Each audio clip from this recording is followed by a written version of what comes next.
আসসালামু আলাইকুম। অনলাইন তালিম থেকে পড়া হচ্ছে ফাজাইলে রমজান থেকে পড়া হচ্ছে দ্বিতীয় পরিচ্ছেদ শবে কদরের বয়ান। রমজান মাসের রাত্রগুলির মধ্য হইতে একটি রাত্রকে শবে কদর বলা হয়, যাহা খুবই বরকত ও কল্যাণের রাত্র। কালেমা পাকের মধ্যে ইহাকে হাজার মাস হইতে উত্তম বলা হইয়াছে। হাজার মাসে ৮৩ বছর ৪ মাস হয়। অত্যন্ত ভাগ্যবান ওই ব্যক্তি যাহার এই রাত্রে এবাদত করার তৌফিক হইয়া যায়, কারণ যে ব্যক্তি এই রাত্রটিতে এবাদতের মধ্যে কাটাইয়া দিল, সে যেন ৮৩ বছর ৪ মাসের বেশি সময় এবাদতে কাটাইয়া দিল। আর এই বেশির পরিমাণ আমাদের জানা নাই যে ইহা হাজার মাসের চাইতেও কত মাস বেশি উত্তম। যাহারা এই মুবারক রাত্রের কদর বুঝিয়াছে, তাহাদের জন্য বাস্তবিকই ইহা আল্লাহ তাআলার একটি বড় মেহেরবানি যে তিনি দয়া করিয়া এমন একটি অপরিসীম নিয়ামত দান করিয়াছেন। দুররে মানসুর কিতাবে হযরত আনাস রাদিয়াল্লাহু আনহু হইতে হুজুর সাল্লাল্লাহু আলাইহি সাল্লামের একটি ইরশাদ নকল করা হইয়াছে যে আল্লাহ তাআলা শবে কদর আমার উম্মতকে দান করিয়াছেন। পূর্ববর্তী উম্মতগণ ইহা পায় নাই। কি কারণে এই নিয়ামত দেওয়া হইয়াছে এই ব্যাপারে বিভিন্ন রকম রিওয়ায়াত বর্ণিত আছে। কোন হাদিসে আসিয়াছে, নবী করিম সাল্লাল্লাহু আলাইহি সাল্লাম যখন দেখিলেন যে পূর্ববর্তী উম্মতগণ দুনিয়াতে দীর্ঘদিন জীবিত থাকিতেন, আর সেই তুলনায় এই উম্মতের হায়াত খুবই কম, এমন অবস্থায় কেউ যদি তাহাদের সমান নেক আমল করিতেও চায়, তথাপি উহা সম্ভব নয়। বিষয়টি চিন্তা করিয়া আল্লাহর পেয়ারা নবী খুবই কষ্ট হইল। বস্তুত এই ক্ষতিপূরণের জন্য এই রাত্রি দান করা হইয়াছে। যদি কোনো ভাগ্যবান ব্যক্তি 10টি শবে কদরে পাইয়া যায়, আর সে এইগুলিকে এবাদত বন্দেগীতে কাটাইয়া দেয়, তবে সে যেন ৮৩৩ বছর ৪ মাসেরও অধিক সময় পুরাপুরিভাবে এবাদতে কাটাইয়া দিল।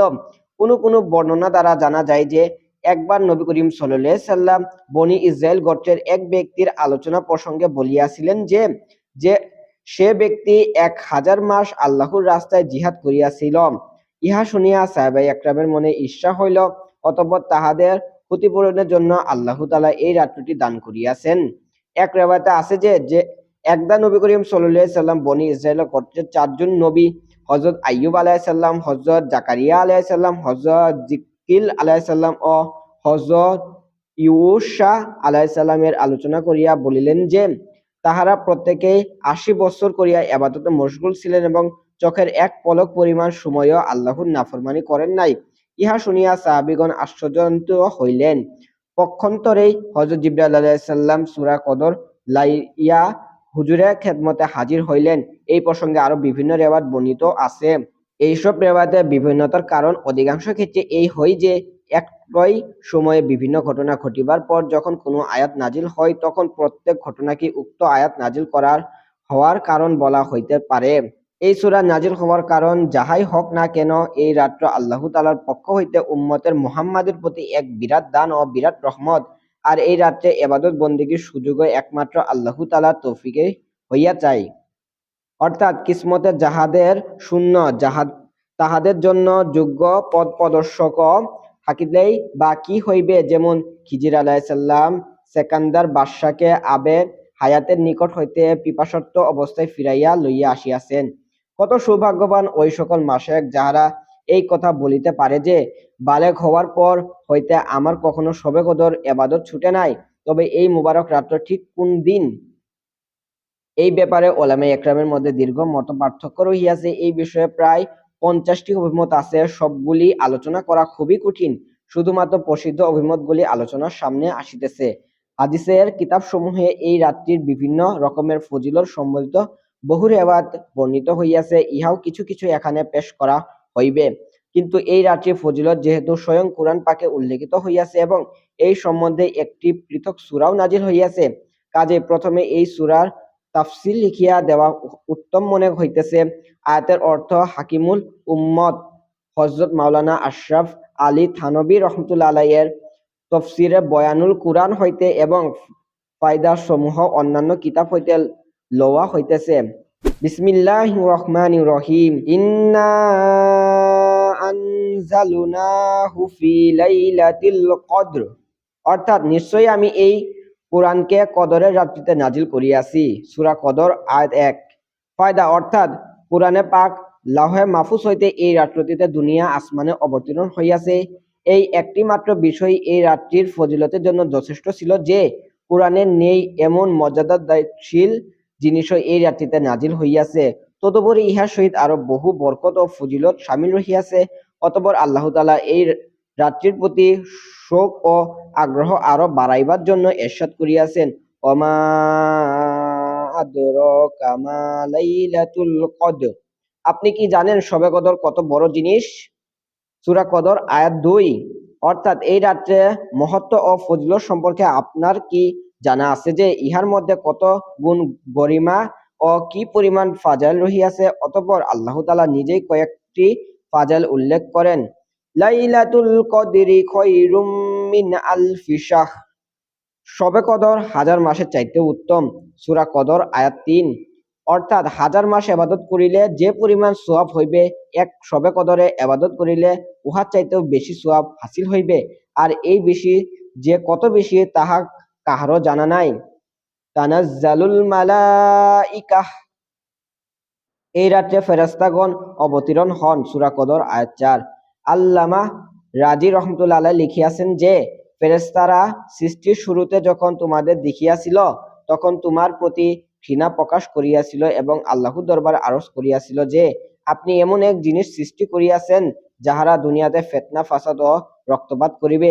অতঃপর যখন পিতামাতা বীর্য আকারে প্রথম দেখিয়াছিল তখন তোমার ঘৃণা করিয়াছিল, এমনকি যদি তাহা কাপড়ে লাগিয়া যাইত তবে ধুইয়া ফেলিত। কিন্তু আল্লাহ তাআলা যখন এই বীর্য ফুটানোর উত্তম আকৃতি দান করিলেন তখন পিতামাতাও তাহাকে স্নেহ ও পেয়ার করিতে লাগিল। তদপর আজ যখন তুমি আল্লাহর তৌফিকে পূর্ণময় শবে কদর আল্লাহর মারেফাত ও ইবাদত বন্দেগীতে লিপ্ত হইয়াছ তখন ফেরেশতারাও তাহাদের পূর্বেকার মন্তব্যের ওজর পেশ করিলে দুনিয়াতে অবতরণ করে। ওয়ার-রূহু ফীমা। এবং এই রাত্রে রুহুল কুদুস অর্থাৎ হযরত জিবরাইল আলাইহিস সালাম ও অবতরণ করেন। সূরা কদর আয়াত 4। রূহ শব্দের অর্থ কি? এই সম্পর্কে মুফাসসিরগণের কয়েকটি অভিমত রহিয়াছে। অধিকাংশ উলামায়ে একরামের অভিমত ইহাই যাহা উপরে উল্লেখ করা হইয়াছে, অর্থাৎ রূহ শব্দ দ্বারা হযরত জিবরাইল আলাইহিস সালামকে বুঝানো হইয়াছে। আল্লামা রাজি রহমতুল্লাহ আলাইহি এর অভিমতকে সর্বাধিক বিশুদ্ধ বলিয়াছেন। এখানে হযরত জিবরাইল আলাইহিস সালামের শ্রেষ্ঠত্বের কারণই ফেরেশতাগণদের উল্লেখ করিবার পর খাসভাবে তাহার উল্লেখ হইয়াছে। কেউ কেউ বলিয়াছেন যে রূহ দ্বারা উদ্দেশ্য অনেক বড় একজন ফেরেশতা যাহার নিকট সমস্ত আসমান জমিন একটি লোকমার সমান। কেউ কেউ বলিয়াছেন রূহ দ্বারা ফেরেশতাদের একটি খাস জামাতকে বুঝানো হইয়াছে যাহাদেরকে অন্যান্য ফেরেশতাগণ শুধু শবে কদরই দেখিয়া থাকেন। চতুর্থ অভিমত হইল এই যে রূহ দ্বারা আল্লাহ তাআলার কোনো খাস মখলুকের বুঝানো হইয়াছে যাহা খানাপিনা করে, কিন্তু ফেরেশতাদেরও নহে, মানুষও নহে। পঞ্চম অভিমত হইল এই যে রূহ দ্বারা হযরত ঈসা আলাইহিস সালামকে বুঝানো হইয়াছে তিনি উম্মতে মুহাম্মাদীর ইবাদত বন্দেগী দেখিবার জন্য ফেরেশতাদের সহিত অবতরণ করেন। ষষ্ঠ অভিমত হইল রূহ আল্লাহ তাআলার একটি খাস রহমত, অর্থাৎ এই রাত্রে ফেরেশতাগণ অবতরণ করেন এবং তাহাদের পর আল্লাহ তাআলা খাস রহমত নাজিল হয়। ইহা ছাড়া আরো কয়েকটি অভিমত রহিয়াছে, কিন্তু প্রথম অভিমতটি সর্বাধিক প্রসিদ্ধ। সুনানে বাইহাকী কিতাবে হযরত আনাস রাদিয়াল্লাহু আনহু এর সূত্রে নবী করিম সাল্লাল্লাহু আলাইহি সাল্লামের ইরশাদ বর্ণিত হইয়াছে যে শবে কদরে হযরত জিবরাইল আলাইহিস সালাম ফেরেশতাগণের একটি দলের সহিত অবতরণ করেন এবং যে কোনো ব্যক্তিকে জিকির বা অন্যান্য ইবাদত বন্দেগীতে মশগুল দেখিতে পান তাহার জন্য রহমতের দোয়া করেন। বিইজনি রব্বিহিম মিন কুল্লি আমর। ফেরেশতাগণ তাহাদের পরওয়ারদিগারের হুকুমে প্রত্যেক ভালো ও কল্যাণকর বিষয় লইয়া জমিনের দিকে অবতরণ করেন। সূরা কদর আয়াত 4। মাজাহিরে হক কিতাবে আছে এই কদরের রাত্রিতে ফেরেশতাদের জন্ম হইয়াছে এবং এই রাত্রিতে হযরত আদম আলাইহিস সালামের সৃষ্টি উপাদানসমূহ জমা হইতে শুরু হইয়াছে। এই রাত্রেই জান্নাতের গাছ লাগানো হইয়াছে। আর এই রাত্রে অত্যাধিক পরিমাণে দোয়া ইত্যাদি কবুল হওয়ার তো অনেক রেওয়ায়তই আসিয়াছে। দুরে মানসুরের এক রেওয়ায়তে আছে এই রাত্রে হযরত ঈসা আলাইহিস সালামকে আসমানে উঠানো হইয়াছে এবং এই রাত্রে বনি ইসরাইলের গোত্রে তওবা কবুল হইয়াছে। সালামুন। এই রাত্রটি শুরু হইতে শেষ পর্যন্ত সালাম ও শান্তি। এই সারা রাত্র ফেরেশতাদের পক্ষ হইতে মুমিনদের উপর সালাম বর্ষিত হইতে থাকে, কারণ রাতভর ফেরেশতাদের এক জামাত আসিতে থাকে এবং অপর জামাত যাইতে থাকে।